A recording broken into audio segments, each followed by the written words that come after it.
Excellence, Monsieur l'ambassadeur de la Guinée au Sénégal, Madame la représentante de l'ambassade de la Mauritanie au Sénégal, Madame la commissaire du Salon international pour la valorisation du pain tissé africain, Madame la directrice de l'Office national de la promotion de l'artisanat, Mesdames et Messieurs les exposants, chers invités en vos grades, titres et tout protocole observé.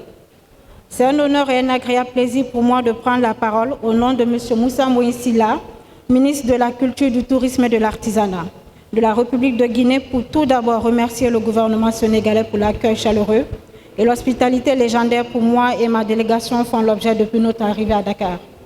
Ensuite, je voudrais adresser mes vifs remerciements aux organisateurs pour avoir choisi la Guinée comme pays invité d'honneur à la 3e édition du Salon international pour la valorisation du pain tissé en Afrique.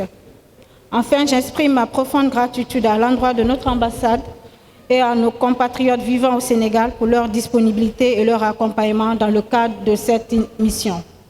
Cette édition, dont les objectifs sont entre autres de mettre en avant l'importance culturelle, historique et économique du coton en Afrique, créer un cadre propice aux échanges culturels et économiques, former et autonomiser les femmes à travers les ateliers de formation sur les activités liées au coton, cadre parfaitement avec les orientations stratégiques définies par la Stratégie nationale de développement de l'artisanat élaborée par notre gouvernement avec l'appui technique du PNUD.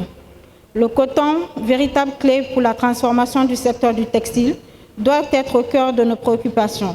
C'est pourquoi valoriser nos productions nationales en créant des opportunités d'emploi pour les jeunes et l'autonomisation des femmes est un objectif qui se fixe ce présent événement qui nous rassemble ce matin. En Guinée, la promotion du textile a pris un engouement réel depuis l'avènement du CNRD au pouvoir le 5 septembre 2021. En effet, le président de la République, chef de l'État, son Excellence le général d'armes, Mamadi Doumbouya, en a fait une priorité. La preuve est qu'à chaque conseil ministériel, tous les ministres sont parés dans des motifs guinéens. Les conseillers nationaux sont vêtus du textile guinéen et chacun à chaque session parlementaire, sans compter qu'à l'occasion de toutes les fêtes d'envergure nationale, le textile guinéen est mis en honneur. La réouverture de l'usine de coton à Kankan en est une parfaite illusion. C'est pour toutes ces raisons que la Guinée a accueilli avec beaucoup de bonheur et de satisfaction cette désignation comme récompense pour tous les efforts en faveur de la promotion de son textile. Mesdames et Messieurs, chers invités, l'Afrique a une longue histoire avec le coton. Il demeure une force de production majeure avec le pain tissé comme un produit fini le plus emblématique et essentiel lors de nos cérémonies traditionnelles et religieuses comme le mariage, le baptême, les fêtes de Tabaski. Nous avons un continent qui en regorge des artisans talentueux qui en souhaitent et un tel événement pour en faire valoir leur savoir-faire. Nos tissus sont beaux et confortables à porter, valorisons-les.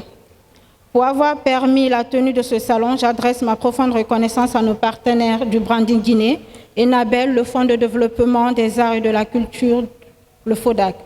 Je voudrais terminer cette intervention en m'adressant au peuple et au gouvernement sénégalais et singulièrement à nos deux chefs d'État, leur Excellence, Messieurs Bassirou Diomaye Faye et Mamadi Doumbouya, pour les efforts insalables qu'ils ne cessent de déplorer en faveur du développement et la consolidation des rapports de coopération entre nos deux pays dans le secteur de l'artisanat. Sur ce, je déclare ouvert le Salon international du pain tissé. Merci.